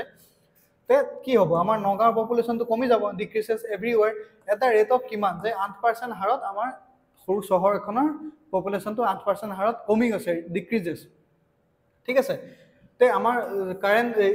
এতিয়া টাউনখনত কিমান 2 বছৰৰ পিছত আগতে 2 বছৰ আগত ইমান আছিল আৰু এতিয়া দুবাৰকে 8% কে কমুতে আমাৰ পপুলেশন এতিয়া বৰ্তমান কিমান হেতু উলিয়াব দিছে তো আমাৰ এটো কেনেকৈ উলিয়াম চোৱা এটো সিজিএল টায়াৰ টু এই বছৰৰ জানুৱাৰী মাহত আহি গৈছে মেইনছত আহি যোৱা কোৱেশ্চন এটো ঠিক আছে তো এটা অংক আমি কেনেকৈ কৰিম চোৱা তে 8% আমি কেনে উলিয়াব লাগিব যে 8/100 কৰি ল'ব লাগিব ঠিক আছে হল তে 8/100 টো যদি মই কৰিবলৈ যাওঁ এটো কি হ'ব চোৱা 4 কাটিলো দুবাৰ গল তে 4 কাটিলো এটো কিমান 25 বাৰ গল আৰু কি হয় ডিক্ৰিজেস বুলি কৈছে না তো মাইনাস আহিব হল তে -2/5 এই 8% টো মই আৰু এটা প্ৰকাৰে উলাব পাৰো এটো চোৱা 2/5 কেনেকৈ উলাব চোৱা ও সৰি এটো 5 নহয় 25 ঠিক আছে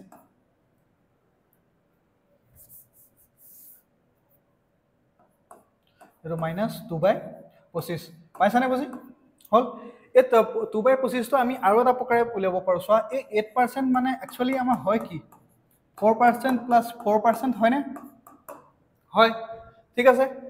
সেই 4% তো পাবলৈ জানে 4% তো কালি কি বুলি শিকাইছিল 1/25 বুলি শিকাইছিল হল আৰু আকৌ 4% মানে কিমান হ'ব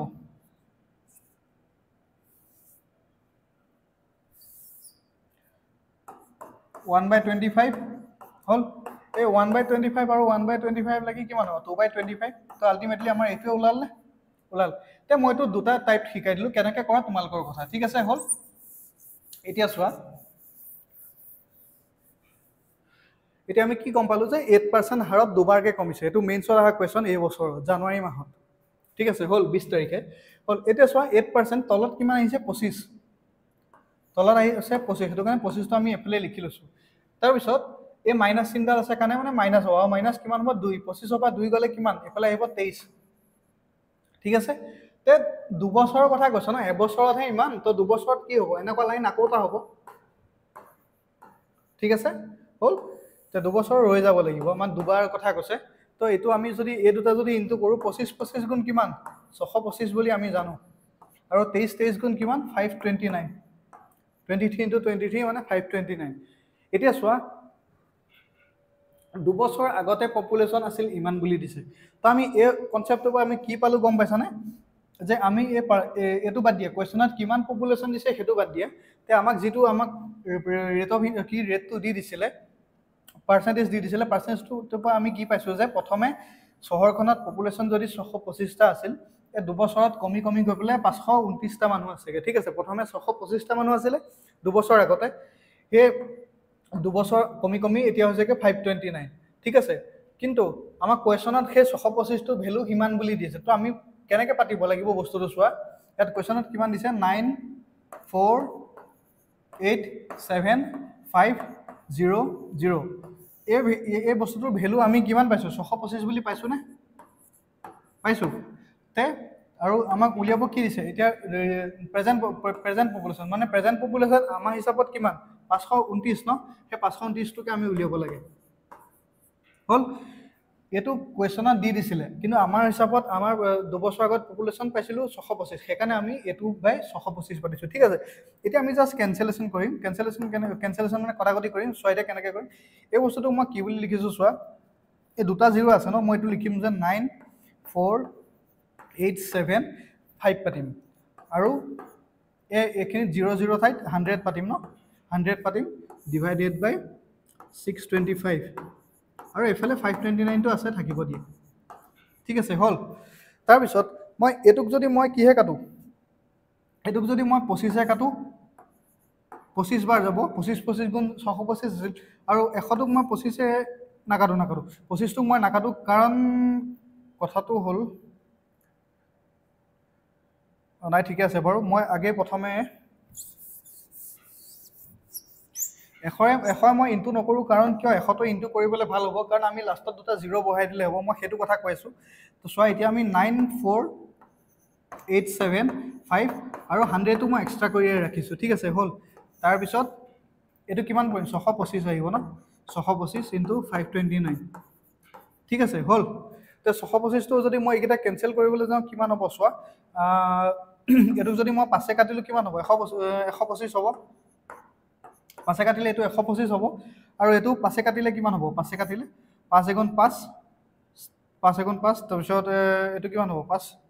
16 5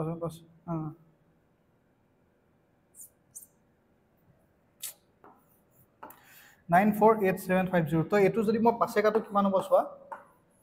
948575 94875 এইটো যদি মই 5 কাটো কিমান হ'ব চোৱা 5 এগুণ 5 तो 44 5 8 गुण 40 तो 48 হ'ব 5 9 गुण 45 3 7 5 7 गुण 35 ইয়াৰ পৰা 2 আহিব আৰু ওপৰৰ পৰা 5 আহিব মানে এইটো আহিব ঠিক আছে হ'ল তে এইটো আহিব তে এইটো কিমান হ'ব এইটো 5 কাটোতে 125 ওলাইছে আৰু এইটো 5 কাটিলে কিমান ওলাব 18975 ঠিক আছে এইটো ওলাব হ'ল তাৰ পিছত এতিয়া আমি 125 আকৌ হেতু কাটিম ঠিক আছে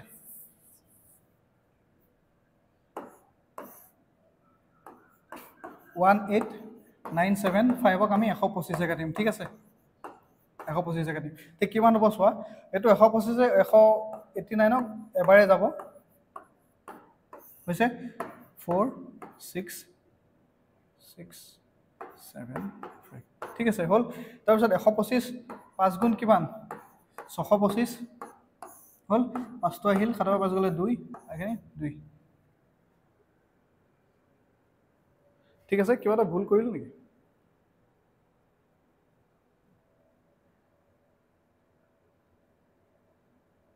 কিবা ভুল হ'ল নেকি চোৱাচোন এবাৰ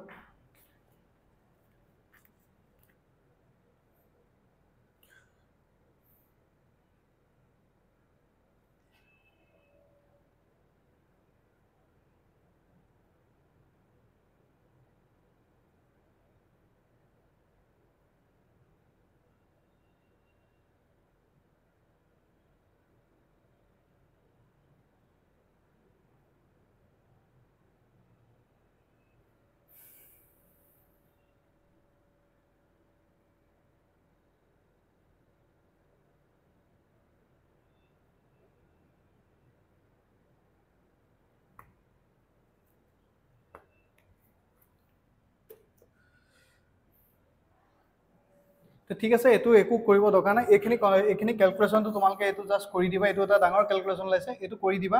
এইটো জাস্ট এইটো ক্যালকুলেশনটো কৰিলে অপচন ডি আহি যাব ঠিক আছে হল তে অপচন ডি আহি যাব কনসেপ্টটো বুজি পাইছা জাস্ট এই ক্যালকুলেশনটো তোমালকে অলপ দীঘলীয়াকৈ কৰি দিবা হল তে মই নেক্সট অংকটোলৈ যাওঁ এইটো পাতা যদি পাতিলো নহলে মই 1 মিনিট সময় দিছো বাৰু ঠিক আছে হল তে পাতি পেলাই নেক্সট অংকটোলৈ যাওঁ আমি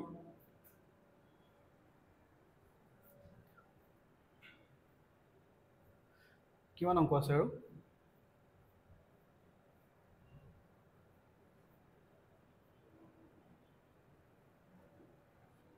এটো চোৱা এটো অংক যদি আমি চাবলৈ যাওঁ যে কি কৈছে দা বেস অফ এ ৰেডিয়াস আকৌ সে একেখিনি আহিল base of a radius and height and right circular cone are increase by 10% percentage increase in the volume ঠিক আছে হল এটো সিপিও দহা অংক 23 দহা অংক এটো চোৱা এই এনেকুৱা কনসেপ্ট দিলে এটো কিহৰ কথা কৈছে ৰাইট সাৰ্কুলাৰ কোন মানে এটো হল এটো কোনটো এইটো কোণ এনেকুৱা কোণটোক এইটো ৰাইট চাৰ্কুলাৰ কোণ বুলি কয় ঠিক আছে এই ৰাইট চাৰ্কুলাৰ কোণটো কি হয় বেছ আৰু ৰেডিয়াছ এইটো থাকিব ন বেছ ৰেডিয়াছ কিমান হ'ব বেছ ৰেডিয়াছ এইটো হ'ব এডাল এডাল বেছ ৰেডিয়াছ হ'ব নে এডাল আৰ হ'ব বেছ ৰেডিয়াছ তাৰপিছত হাইটটো কিমান হ'ব হাইটটো কিমান হ'ব এইটো এইটো ঠিক আছে হ'ল তাৰপিছত ইয়াত কি কৈছে চোৱা ইনক্ৰিজ বাই 10% মানে হেৰিটো হাইটটো ৰেডিয়াছটো 10% ইনক্ৰিজ হয় আৰু হাইটটো ইনক্ৰিজ হয় 10% ঠিক আছে তো এনেকুৱা ক্ষেত্ৰত আমাক কি সুধিছে যে ভলিউম কিমান হ'ব তাৰ কাৰণে আমি জানিব লাগিব ৰাইট চাৰ্কুলাৰ কোণৰ ভলিউমৰ ফৰ্মুলাটো 1/3 পাই r স্কয়াৰ h ঠিক আছে পাই r স্কয়াৰ h ঠিক আছে হ'ল তে পাই r স্কয়াৰ এইকেইটা লিখিবলৈ গ'লে আমি গম পাওঁ যে এইকেইটা আমাক r আৰু h এই দুইটা বাঢ়ে বুলি কৈছে ন 10% বাঢ়ে বুলি কৈছে r আৰু h এইকেইটা দুইকেইটা 10% কে আমাক বাঢ়িব বুলি কৈছে ঠিক আছে হ'ল তে আমি এইকেইটা কৰিবলৈ গ'লে চোৱা এই 1/3 টো কনস্ট্যান্ট হয় পাই টো কনস্ট্যান্ট হয় পাই ভ্যালু কিমান 22/7 তো এইকেইটাত ভেৰিয়েবল কি আছে ৰেডিয়াছ বহা কমা হ'ব পাৰে হাইটটো বহা কমা হ'ব পাৰে তো আমি এইকেইটা লাগিব ঠিক আছে এটা চোৱা এই ফৰ্মুলাটোত 1/3 পাই r স্কয়াৰ h এই দুটাটো আমাৰ কাম নাই কাৰণ এই দুটা কনস্ট্যান্ট ঠিক আছে আমাক লাগিব এই দুটা চাবলৈ যাওঁতে r কেটা আছে r এটো একচুয়াল মিনিং কি হয় যে r ইনটু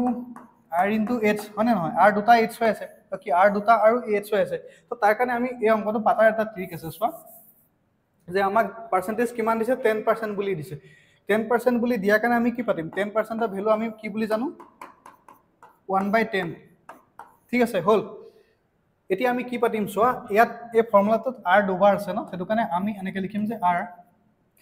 আকৌ লিখিম r দুবাৰ আছে কাৰণে r দুবাৰ লিখিম তাৰপিছত h টো দিছে তো h টো এবাৰ এনেকৈ লিখি লম ঠিক আছে r দুবাৰ আছে কাৰণে r দুবাৰ লিখিছো আৰু h এবাৰ আছে কাৰণে আমি h এবাৰ লিখি লৈছো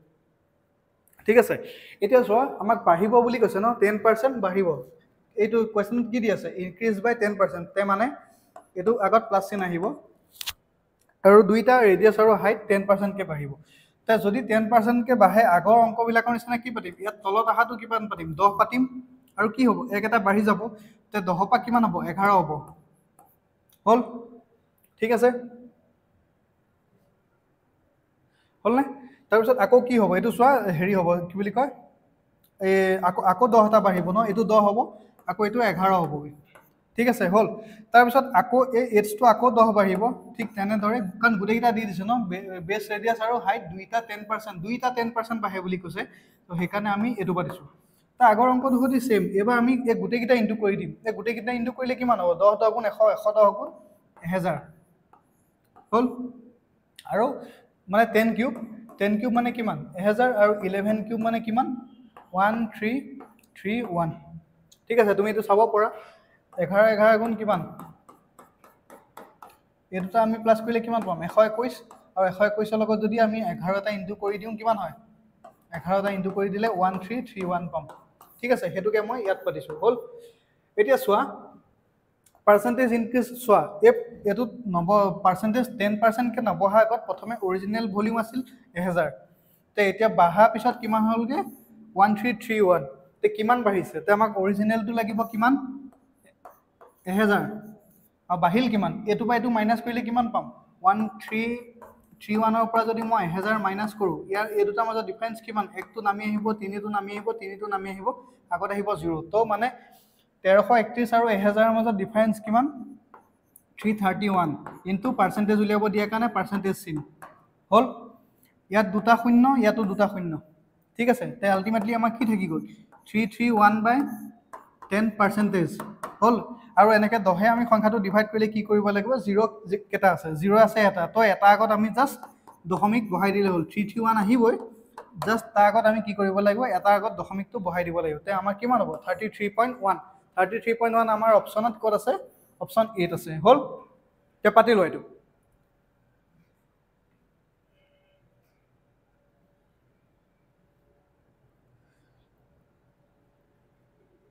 হল এতিয়া আমি আমাৰ নেক্সট অংকটোলৈ যাওঁ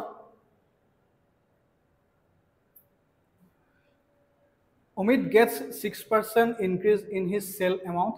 in the first year and 20% in the second year he is present আচ্ছা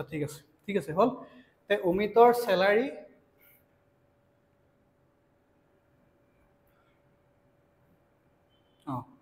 Umid gets 6% increase in his sale amount in the first year and 20% in the second. ঠিক আছে হল তে প্ৰথম বছৰত উমিতৰ সেল এমাউণ্টটো কিমান 6% বাঢ়ে আৰু পিছৰ বছৰত 20% বাঢ়ে বুলি কৈছে তো আমি এই পাৰ্চেন্টেজ কিটা ফ্ৰেকশনলৈ লৈ যাওঁ 6% মানে কিমান হ'ব 6/100 তো এটো 2 কাটিলে কিমান 3 আৰু 2 কাটিলে কিমান 50 আৰু 6% কি বুলি কৈছে বাঢ়ে না কমে বাঢ়ে বাঢ়ে বুলি কোৱা কাৰণে এটো প্লাস আহিব মানে এটো কিমান হ'ব প্লাস 3/50 হল তাৰ পিছত আকৌ সেকেন্ড ইয়াৰত কি বুলি কয় বাঢ়ে তো মানে 20% বাঢ়িব 20% ৰ ভ্যালু আমি কিমান পাইছিলো কালি কওঁতে 1/5 পাইছিলো হল তেটো আৰু এটো ঠিক আছে হল এতিয়া আমি সেই আগৰ নিচিনাকে কৰিবলৈ যাওঁ চোৱা ইয়াৰ তলত কি আছে 50 আছে কাৰণে 50 পাতিছো কিমান বাঢ়িব বুলি কৈছে 3 বাঢ়িব 3 বাঢ়িলে কিমান হ'ব 53 হল তাৰ পিছত এটো ক্ষেত্ৰত কিমান বাঢ়িব এটো কিমান হ'ব 5 তলত 5 আছে কাৰণে 5 আহিব তাৰ পিছত এক এটা বাঢ়িব মানে এটো হ'বগে কিমান 6 ঠিক আছে পালা বুজি 5 পৰা 1 বাঢ়িছে আৰু 50 পৰা 3 বাঢ়িছে তো এটো 2 এ যাব না 2 এ কাটা যাব 2 এ কাটিলে কিমান হ'ব 3 আৰু এটো 2 এ কাটিলে কিমান হ'ব 25 এতিয়া আমি কাম হৈছে আমাৰ ইনটু কৰা তে 25 5 গুণ কিমান 125 আৰু 53 3 গুণ কিমান 50 3 গুণ 150 আৰু 3 3 গুণ 9 মানে 159 হল পালা বুজি তে ঠিক আছে কিবা মানে তেওঁৰ সেলটো প্ৰথমে যদি 125 আছিল এতিয়া 2 বছৰ বাঢ়ি পেলাই কিমান হলগে 159 হল তে আমাক খুদিছে প্ৰেজেন্ট সেল ইজ ইমান আচ্ছা ঠিক আছে তেওঁ খুদিছে সেল 2 বছৰ আগতে তে কি কলে তেওঁ প্ৰথমে আমি পাৰ্চেন্টেজৰ পৰা কি পালো যে প্ৰথম তেওঁৰ যদি সেল এমাউন্ট আছিল 125 তে এতিয়া 2 বছৰৰ পিছত কিমান 159 হল তে এই 159 টো ভ্যালু কোৱেশ্চনত দিছে 254400 বুলি কিন্তু আমাৰ ওলাইছে কিমান 159 হল তাৰ পিছত আমাক কি উলিয়াব লাগে খুলিছে 2 বছৰ আগতে কিমান 2 বছৰ আগতে আমাৰ হিচাপত কি ওলাইছে 125 তো আমি 125 ৰ ভ্যালু উলিয়াই দিম হল এটো কৰিলে কিমান হ'ব আকৌ সেম এটো যদি কৰিবলৈ যাওঁ আমি 254400 তো আমি এক্সট্ৰা কৰি লিছো তাৰ পিছত 125 টো এনেকৈ আছে ঠিক আছে আমি তলত কিমান পাতিছো 159 এটো ডিভাইড কমপ্লিটলি যায় নেকি চোৱাচোন 2544 এটোক মই 159 এ ডিভাইড কৰি চাওঁ প্ৰথমে ঠিক আছে 159 মানে 160 দুগুণ 320 তো মানে বহুত হৈ যাব তো এবাৰে যাব ঠিক আছে 159 ঠিক আছে হল তো 4 টো নামি আহিব 14 পৰা 9 গলে 5 আকৌ 9 পৰা 5 গলে 4 ঠিক আছে এটো আহিব হল তাৰ পিছত এতিয়া যদি আমি কৰিবলৈ যাওঁ এটো কমপ্লিটলি ডিভিজিবল হয় নেকি সৰি 9 পৰা 5 গলে 4 ঠিক আছে আৰু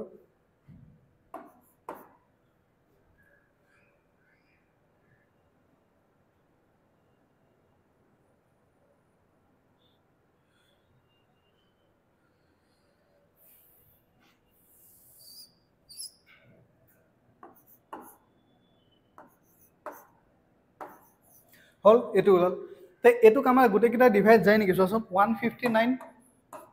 159 কিমান 9 কৰিলে এনেকুৱা কি সংখ্যা আহিব যেটো মানে ইনটু কৰিব লাগিব যাৰ ইউনিট প্লেছত 4 আহে তো 9 গুণ 9 9 গুণ 18 9 3 গুণ 27 9 4 গুণ 37 9 5 গুণ 45 9 6 গুণ 54 54 4 ইউনিট প্লেছত আহে তো আমি 6 যায় নেকি চাও ঠিক আছে 9 6 গুণ 54 54 4 হাতে 5 হল 5 6 গুণ 30 30 এ পাছে 35 ৰ 5 হাতে 3 6 গুণ 6 6 3 9 ওলাল নেকি গুটেটো ওলাল তে কিমান হ'ব চোৱা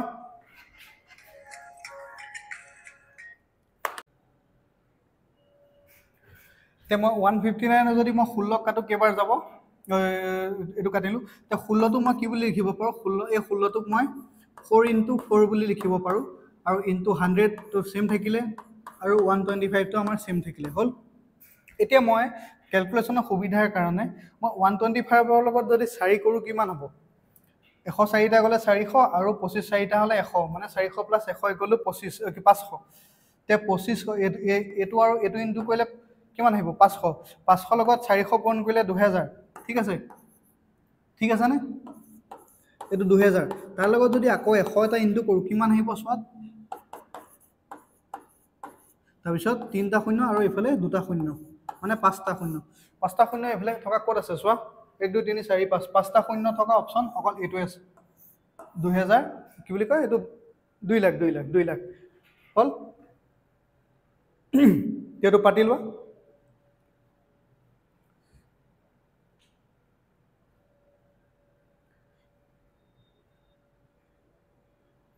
হল পাতিলা এতিয়া আমি আমাৰ নেক্সট অংকটোলৈ যাওঁ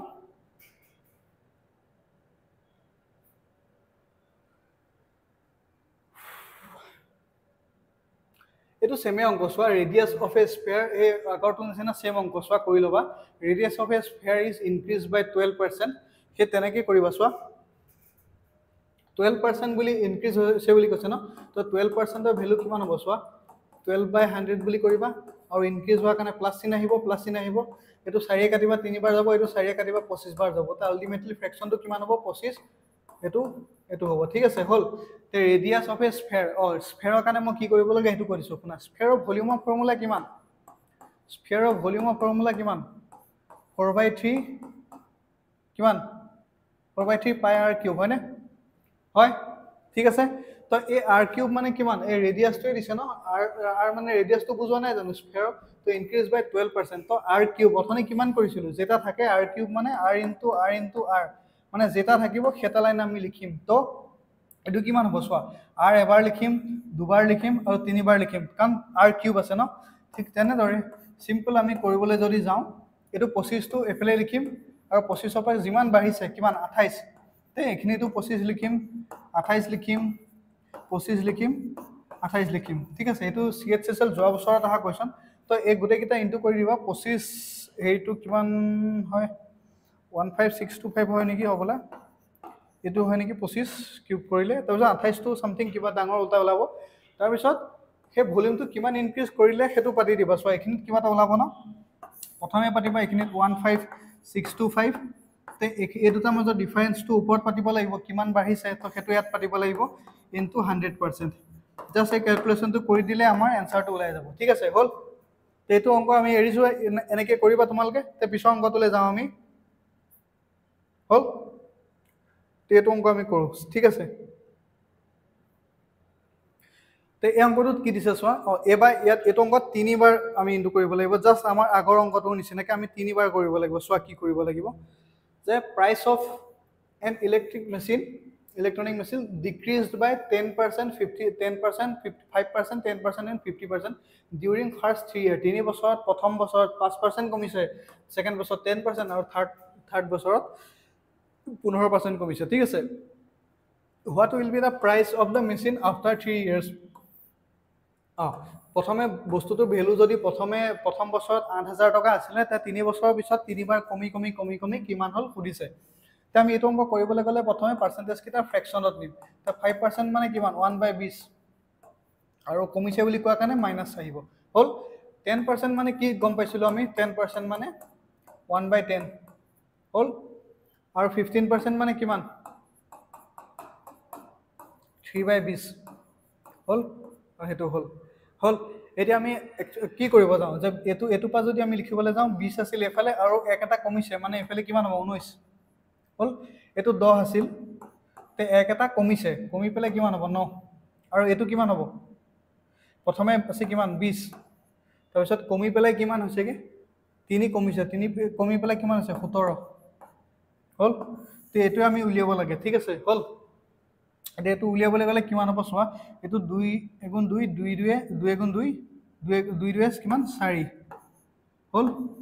আৰু 0 3টা আছে কাৰণে মই 0 3টা বহাই দিলো তে এই দুটা কৰিলে কিমান হ'ব সোয়া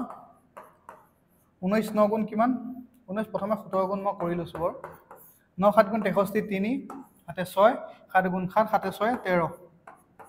হল আৰু এফালে 19 হল 3 9 3 12 2 হাতে 1 3 হল এটা 323 লগত মই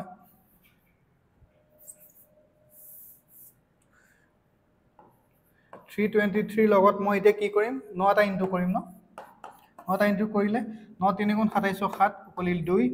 9 2 9 গুণ 18 18 19 20 তে 2 9 27 28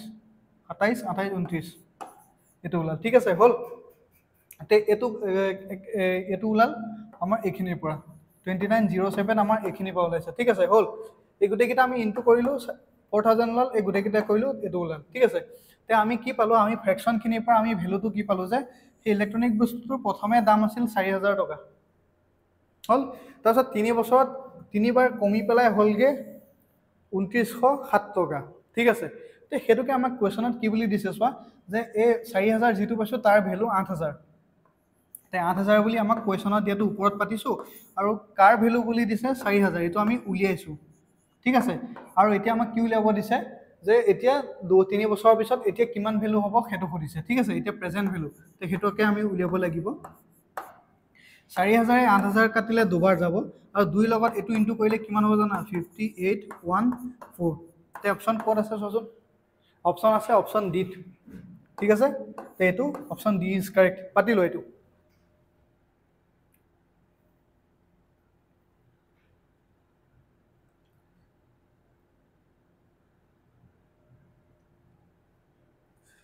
হল পাতিলা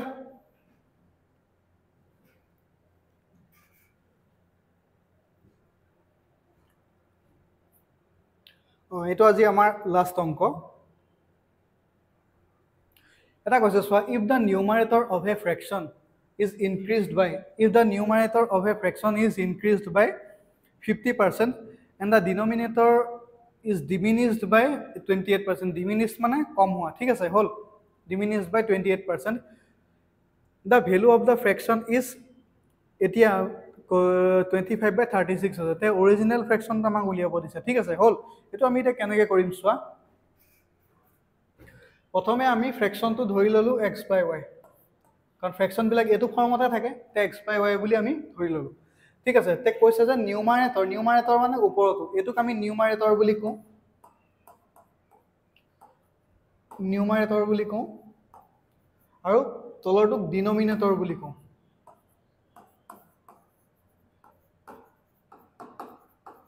ঠিক আছে ওপৰটোক আমি কিবা বুলি কয় ঠিক আছে হল অসমীয়াত কি কয় মই পাহৰি গলো হল ঠিক আছে তাৰ পিছত এতিয়া আমাক কি কৈছে শুনা numerator of a fraction increased by 50% তো 50% যদি হে ইনক্ৰিজ হয় ঠিক আছে তে এই x ৰ লগত যদি হে আৰু 50% এটা ইনক্ৰিজ হৈ যায় x টো নিজে 100% হৈ আছে ন এটা কমপ্লিট নাম্বাৰ x টো তাৰ লগত যদি আৰু 50% ইনক্ৰিজ হৈ যায় কিমান হ'ব 100 ৰ লগত আৰু 100 আৰু 50 টা মিলি পেলাই তে টোটাল নাম্বাৰটো কিমান হ'ব 150x হ'ব ঠিক আছে হল তাৰ পিছত আকৌ কৈছে ডিনোমিনেটৰটো ডিমিনিশ মানে কম হোৱা ডিমিনিশ মানে সৰু হোৱা বা কম হোৱা তেনেকুৱা বুজায় ঠিক আছে ডিনোমিনেটৰটো ডিমিনিশ হৈছে ডিমিনিশ কিমান আছে 28 তে প্ৰথমে যদি নাম্বাৰটো y আছিল y মানে কি কমপ্লিট নাম্বাৰটো যদি 100 বুলি ধৰো তে 28% যদি কমি গৈছে 128% কমিলে কিমান 130% কমিলে আমি 70 পাওঁ তাত যদি 30 আৰু 2 এটা প্লাস কৰি দিও কিমান হ'ব 72% তো 72% যদি আমি কৰিব যাওঁ কিমান হ'ব তলত 100 ৰ পৰা আমি কি এটা মাইনাস কৰিব লাগিব 20 এটা মাইনাস কৰিলে আমি কি পাম y ৰ পৰা এতিয়া 72y হ'ব ঠিক আছে এটো মই আৰু অকমান মই ভালকে বুজাবলৈ এনেকে বুজাই দিও চোৱা 50% ইনক্ৰিজ হৈছে ন প্ৰথমে 100 x টো 100% আছিল তাৰ পিছত আৰু 50% এটা ইনক্ৰিজ হৈ পেলাই ইনক্ৰিজ হৈছে হল x ঠিক আছে হল তাৰ পিছত আকৌ পিছৰ নাম্বাৰটো কিমান 28% ডিমিনিশ হৈছে 28% ডিমিনিশ হওঁতে কিমান হ'ব এটো তাৰ পিছত কৈছে এক কমি প্ৰথমটো বাহিলা সেকেন্ডটো কমা পিছত কিমান হৈছে এটো 25 হৈছেগে আৰু তলৰটো 36 হৈছে ঠিক আছে হল এটো যদি আমি কৰিবলৈ যাওঁ এটো 100 প্লাস 50 150 x হল আৰু তলৰটো যদি কৰিবলৈ যাওঁ এটো কিমান হ'ব 72y হল ঠিক আছে এজ ইট ইজ আমি পাতি দিলো হল ঠিক আছে এতিয়া এই 37 টো 72 টো কেবাৰ যায় দুবাৰ যায় হল আৰু 25 এ 150 ক কেবাৰ যাব 6 বাৰ যাব ঠিক আছে হল ঠিক আছে নে অৰিজিনাল ফ্ৰেকশন 150x তাৰ পিছত 72y এটো 35x ঠিক আছে হল তাৰ পিছত এটো যদি আমি কৰিবলৈ যাওঁ কিমান ওলাব 36 এটো 2 ঠিক আছে তো এইটো যদি মই কৰিবলৈ যাওঁ এইটো 1/3 ওলাল এই দুইটোৱে মই 6 কাটিলো কিমান 3 বাৰ গ'ল তে আমাৰ এইখিনিত কি থাকিল ধৰা 3x/2 3x বাই অকল y থাকিলে 3x বাই তলত কিমান থাকিলে y থাকিলে ইজ ইকুৱেল টু 1/1 ওলাল ঠিক আছে নে ঠিক আছে হল এতিয়া যদি মই এফালে অকল x টো ৰাখি দিওঁ আৰু এফালে অকল y টো ৰাখি দিওঁ তেতিয়াহ'লে কি হ'ব এফালৰ পৰা y টো এখিনি ৰাখি দিলো তে এটো ওপৰতো 1 হ'ল তাৰ পিছত আৰু এই তিনিটো ক্ৰস মাল্টিপ্লিকেশন হয় তললৈ নামি আহিল ঠিক আছে তে x/y এটো আমাৰ অৰিজিনাল ফ্ৰেকশনটো ওলাই গ'ল তে অৰিজিনাল ফ্ৰেকশনটো অপচনত কিমানত আছে অপচন ডি আছে ডি ফৰ দিল্লী তো ঠিক আছে এটো বুজি পালা নে সিম্পল অংক এখিনি জাস্ট আমি ক্যালকুলেশন কৰিছো ঠিক আছে এফালে 150 আছিল এফালে 72 আছিল আৰু এফালে কিমান আছিল 25 আৰু এফালে 36 আছিল 36 এ ইয়াক কাটিছো দুবাৰ গৈছে আৰু 25 এ ইয়াক কাটিছে ছবাৰ গৈছে তো দুয়ে মই আকৌ কাটিছো ফাৰ্দাৰ কাটিছো তিনিবাৰ হেতে লিখিছো ওপৰ লিখিছো 3 লিখিছো তলত 1 আছিল কাৰণে 1y মানে y তাৰ পিছত এই xy টো এফালে ৰাখি পেলাই এফালে 1 টো ইফালে নিছো এফালে 3 টো তললৈ আনিছো তে কি হ'ল এটো ক্ৰস মাল্টিপ্লিকেশনৰ ৰুল আছিল ন এফালে তো এফালে নিব লাগিব আৰু এটো এফালে নিব লাগিব তে হেতু হবলে 1/3 হৈছে তো এটো আমাৰ 1/3 ওলাল ঠিক আছে হল তে আজি ক্লাসটো আমি ইমানতে সামৰিছো আশা কৰো আমি আকৌ নেক্সট ক্লাছত পুনৰ লগ পাম তে আজি ক্লাসটো আমি ইমানতে সামৰিছো ঠিক আছে